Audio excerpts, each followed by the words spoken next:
A'udzu billahi minasyaitonir rajim. Bismillahirrahmanirrahim. Assalamualaikum warahmatullahi wabarakatuh.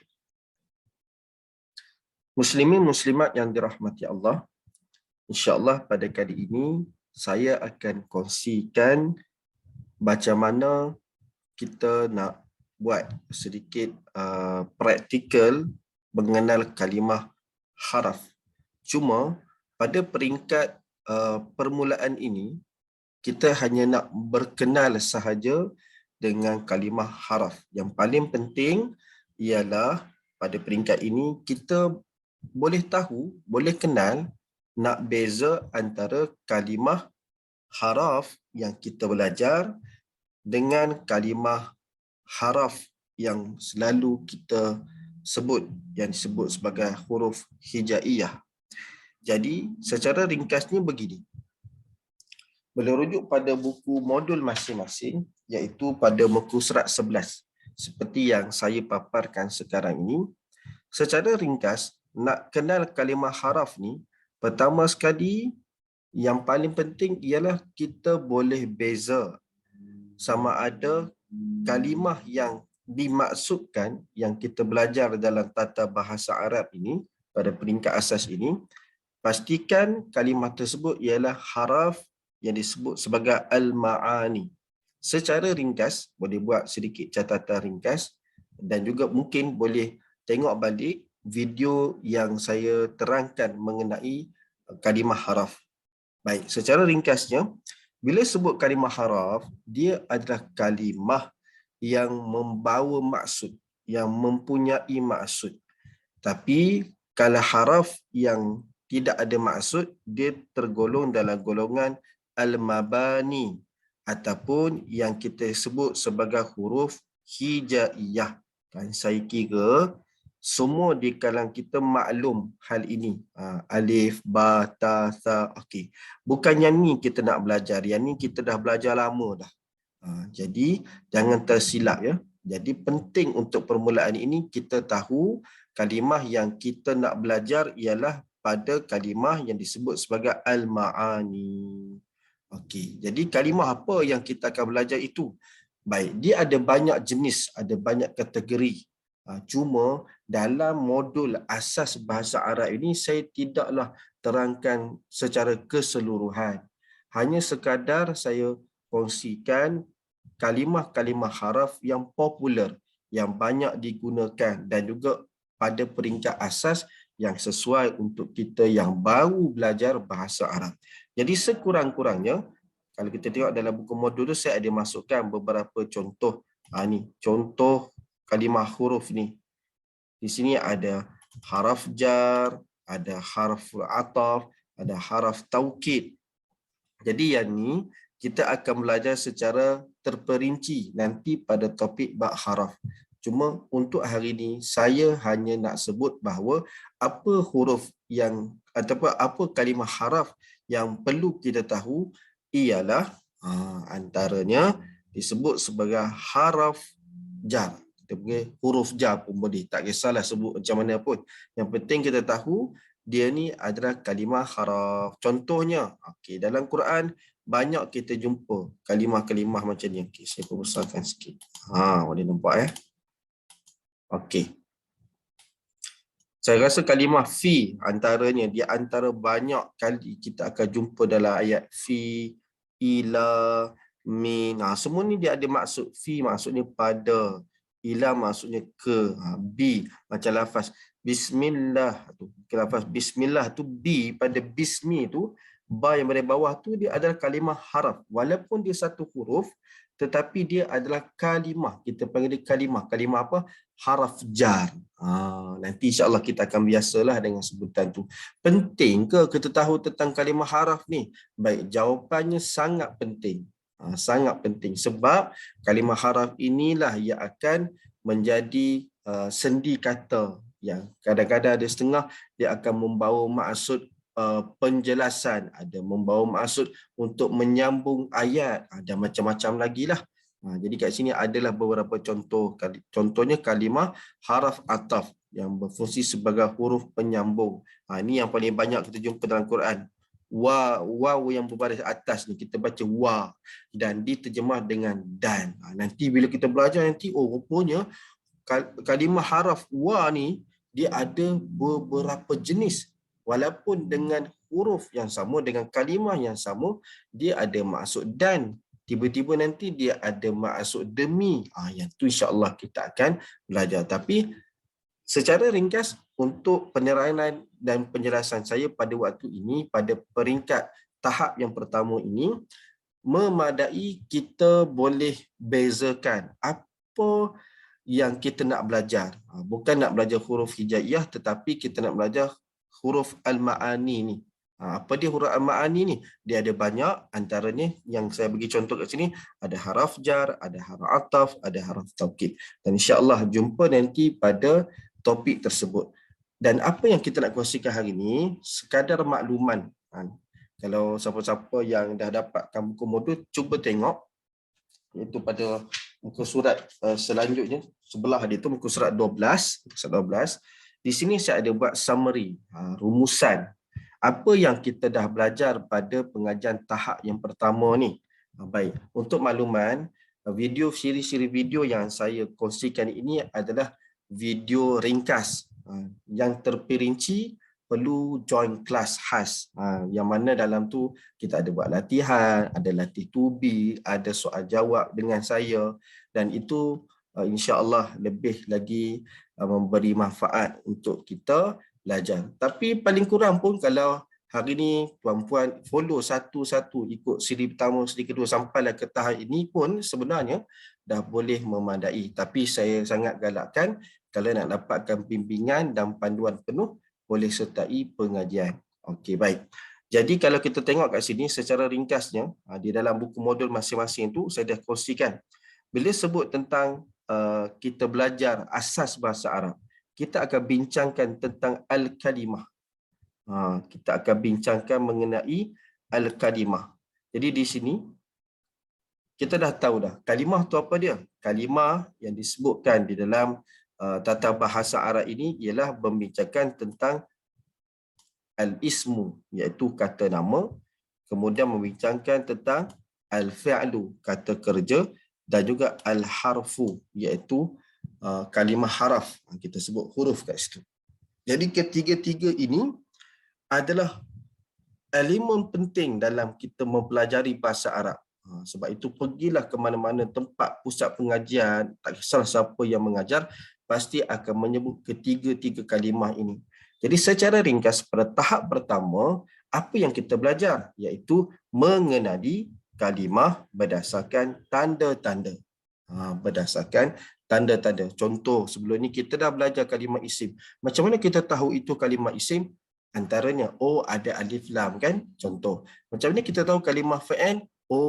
Kalimah fa'il ni berada selepas kalimah qad. Jadi bila kita baca, tahu dah, ini kalimah fa'il. Ini pada peringkat tahap yang pertama.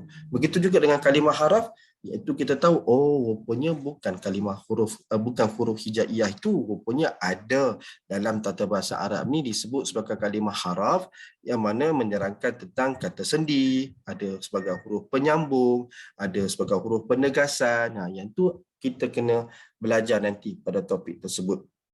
Jadi sampai kat sini, muslimin muslimat yang dirahmati Allah, apa yang telah kita dapat setelah mengikuti sampai ke tahap yang pertama ini. Yang pertama, kita boleh mengenali kalimah isim melalui tanda-tanda dia. Boleh rujuk baliklah dalam buku modul dan juga video yang saya telah jelaskan.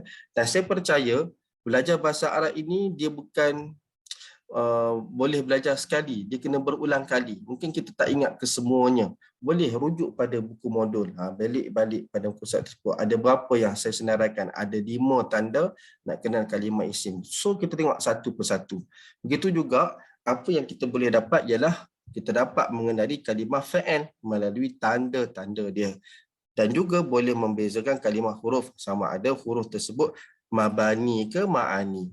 Kalau mabani iaitu huruf hijaiyah, Al-Ma'ani ialah huruf yang kita belajar dalam tata bahasa, insya-Allah. Jadi untuk itu sebagai mungkinlah ada orang tertanya-tanya sebab ada dah di kalangan kita yang hari ni dah ada buku modul. Buku modul tu saya tak bagi hanya buku modul tapi disertai sekali dengan diary Al-Quran. Mesti tertanya-tanya macam mana nak guna diary Al-Quran ni. Ramai dah dapat ni. Okey, jadi hari ni saya nak bagi sedikit panduan macam mana kita nak guna diary Al-Quran dan macam mana diary Al-Quran ini boleh bantu kita. Apakah dia boleh bantu? Yang pertama, dia membantu untuk kita mengetahui kalimah dengan tepat, dengan kalimah isim, kalimah fa'il, kalimah harf. Yang kedua, membantu kita untuk menambah kosakata bahasa Al-Quran. Okey. Saya pasti ramai orang dia teringin sangat bila mana dia solat, ketika imam baca surah, tak kisahlah surah pendek-pendek ke, surah panjang-panjang ke, dia faham maksud. Dia nak boleh menghayati bacaan tersebut. Dan inilah salah satu yang boleh kita buat sebagai aktiviti untuk kita mengayakan kosakata khususnya kalimah Al-Quran. Baik, tanpa meninggalkan masa, saya nak kongsikan mungkin tak panjang dan insya-Allah ada sesi khusus untuk saya terangkan, tapi hari ini saya nak kongsikan secara ringkas. Baik, muslim-muslimat yang dirahmati Allah, ini yang saya tunjukkan ini adalah contoh. Okey, contohlah, maksudnya apa yang terdapat dalam buku diary Al-Quran tu ini dia. Secara ringkasnya. Dia ada tulis kat sini untuk tarikh hari, maksudnya contoh hari ni. Pada hari ni, contoh kata 28 hari bulan 6 2022 kan. Pada hari Selasa. Okey. Jadi macam mana cara dia? Okey. Sekarang kalau kita perhatikan pada buku modul masing-masing, cuba tengok muka surat 13. Pada buku modul, cuba tengok pada muka surat 13. Okey. Ni muka surat sebelah dia ni. Ya, muka surat sebelah ni. Okey, cuba tengok ini ya. Muka surat apa ni? Muka surat 13. Berdasarkan pengetahuan anda setakat ini, cuba cari sebanyak mungkin kalimah isim, fa'il, harf yang anda tahu. Macam mana cara dia? Baik, kita akan manfaatkan 10 ayat pertama daripada surah As-Sajdah untuk kita buat latihan, untuk kita buat pengukuhan. So, senang saja. Pergi buka buku modul masing-masing. Okey. Bermula pada muka surat 7. Kat situ, tanda mengenal isim. Kita mula dengan kalimah isim dulu. Ni kalimah isim. Kita mula dengan kalimah isim dulu. Contoh kat situ kan, pada muka surat 7 tu dah ada beritahu macam mana cara nak kenal kalimah isim, didahului dengan alif lam. So kita buat satu-satu. Cari dulu pada ayat 1 hingga 10 ni mana kalimah yang bermula dengan alif lam. Baik, saya nak bagi contoh. Jadi supaya tuan-puan boleh follow. Contoh, dah habis cari dah semua kalimah yang ada alif lam, kemudian beralih pula kalimah yang diakhiri dengan tanwin. Kemudian berada selepas kata surah. Okey, buat macam tu. Jadi bagi yang ada buku modul boleh buat dan boleh tunjuk dekat saya. Hantar dekat saya punya WhatsApp. InsyaAllah saya akan kongsikan. Dia punya mungkin saya buat, saya makan dan kita belajar sama-sama insyaAllah. Saya ada sedikit peruntukan masa lah. Cubalah walaupun saya ni memang hari-hari ada kelas. Tapi insyaAllah kita akan belajar bersama. Okey, baik. Kalau kita tengok pada yakni Bismillahirrahmanirrahim. Okey, kita tengok ya kat sini. Bismillahirrahmanirrahim.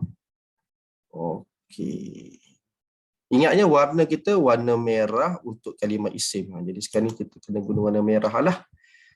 Ada tak kalimah? Okey, kalimah isim. Ada. Cari kalimah yang ada alif lam terlebih dahulu. Contoh ni. Lafaz Allah ni kalimah isim lah. Boleh warna lah. Kat sini biasanya kita gunakan dengan highlight ya. Jadi kat sini saya gunakan sekejap ya. Okey, saya gariskan bawah dia lah. Kalau boleh nak, siapa yang ada buku modul tu guna highlight itulah bagi jelas kat situ. Kemudian kalimah Ar-Rahman. Okey, juga kalimah isim. Ar-Rahim juga kalimah isim. Begitu. Okey, ataupun macam inilah saya boleh buat macam ni. Sekejap ya. Okey. Boleh pun. Contoh kalimah Allah kat sini. Okey, dia adalah kalimah isim. So kita pun warna merah lah guna highlight tu. Okey, begitu. Ar-Rahman juga ada kalimah isim. Lagi warna Ar-Rahim pun kalimah isim juga. Okey. Kenapa gunakan warna? Okey, baik. Ini adalah berdasarkan pengalaman saya mengajar lebih 10 tahun, mengajar macam-macam lah, daripada budak-budak sampai orang dewasa saya ajar, Jadi kod warna dia agak mudah untuk kita ingat. Okey, kemudian mana lagi? Kalimah Al-Kitab ada alif lam. Lagi yang ada alif lam, Al-Alamin sebagai contoh. Lagi Al-Haqqu. Okey. Lagi mana lagi?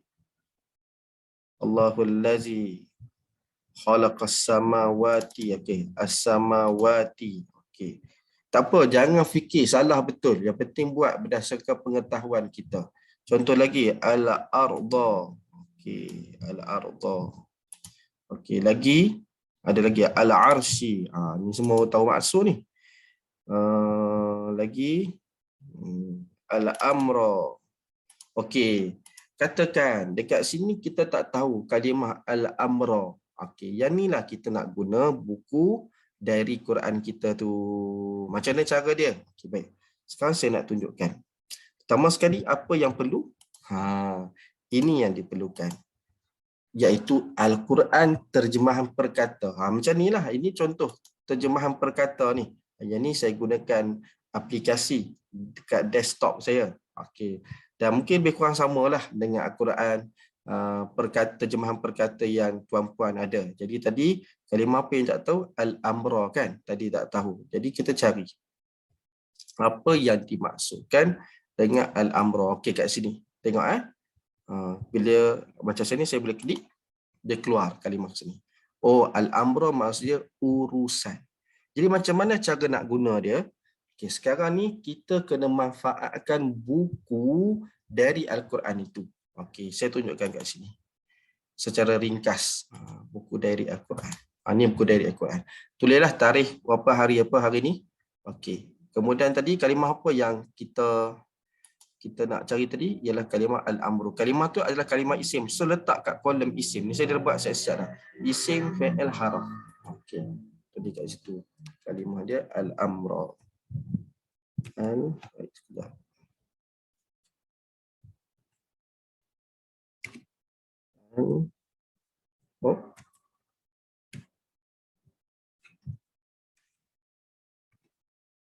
Ini contoh Okey, al-amr. Macam ni. Kemudian tulis dia punya maksud dia tadi. Tulis maksud dia.